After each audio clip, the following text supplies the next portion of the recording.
Okay, here's the story on four mallets, at least my story about four mallets. First of all, I didn't name my way of holding the sticks the Burton grip.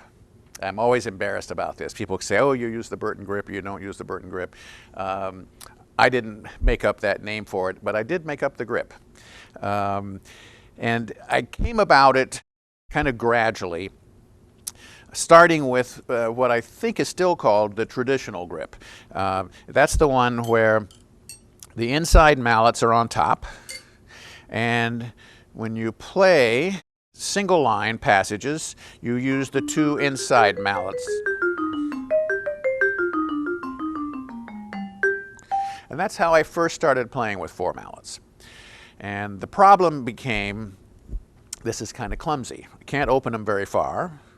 And when I play with two mallets, this other mallet bounces up and down a lot, giving you a blister real quick. And you get a blister anyway, but this makes it even worse. So I did what a lot of mallet players were doing. I would play with four mallets during the easy part, but then when it came time to solo, I would put down two and go at it with two mallets. The problem was then that I would get ideas where I wanted to hit a four mallet chord during my solo, and I wouldn't have the four mallets. So I decided, this would have been, maybe I was a sophomore in high school at this point. I've been playing for 6 or 8 years already. I decided that I had to hold the sticks in my hands all the time. And I had to learn how to do this and get over the awkwardness. So I knew then that this grip was not going to work.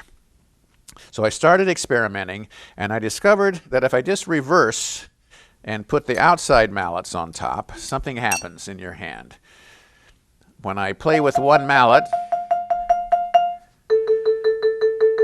only the mallet that's attacking has to move much. This kind of rolls around, and this one rolls this way. So when I play a single line passage, it really feels the same as if I have two mallets in my hands. I don't feel the extra weight and awkwardness of this other mallet.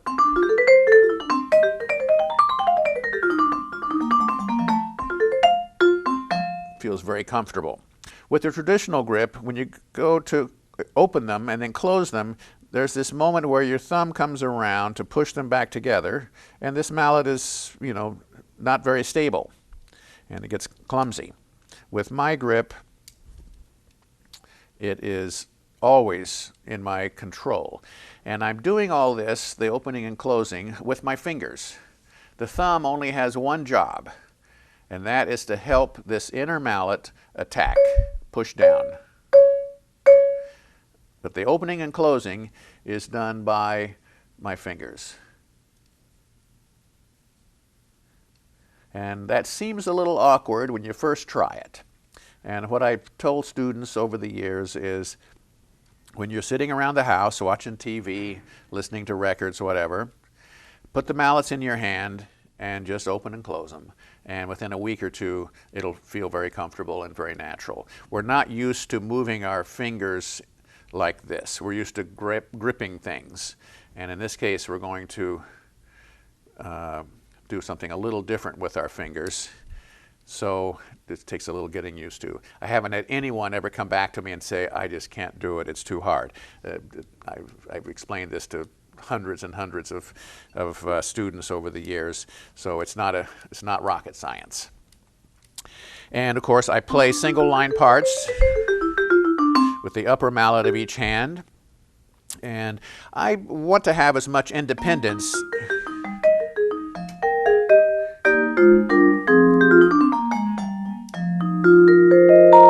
as I can, so I use all four of them independently depending on the passages that I'm playing. There is another way of holding four mallets, which is called the Musser grip. It's very popular with marimba players, and I also know some vibraphone players. Joe Locke, for instance, uses the Musser grip. And Lee Howard Stevens, the marimba player, uses the Musser grip. I find it, for me, it's a little clumsy, but certainly a lot of players like it, so it must be okay. Two fingers separate the mallets, and the mallets don't touch each other. You hold one mallet with these fingers, and the outside mallet is held with the fourth and fifth finger. And of course you can get wide intervals this way, and the marimba players tell me there's a sense of independence of the sticks because the mallets aren't touching each other. I just find it a little clumsy because I'm holding the stick right out by the end, and the weight seems, you know, kind of out of balance to me. But that's probably because I've been playing with this particular grip for so long that it's just what feels the most natural to me. The way we are introduced to four-mallet playing is kind of an important thing. Unfortunately, with most young players, they start with two mallets. I did. You know, the first pieces I learned to play were just simple two-mallet things. And in the case of somebody who's in the school band, school orchestra, it's usually, drummer, come here. There's a xylophone part here. Here, see if you can learn these few notes and see if you can play this. But it would be better if we started from the beginning with four mallets. And here's a kind of an analogy that really explains it. Imagine that you're going to take piano lessons, and you go in to the teacher and you sit down, and then they say, okay, for the first 2 months, we're going to use these two fingers.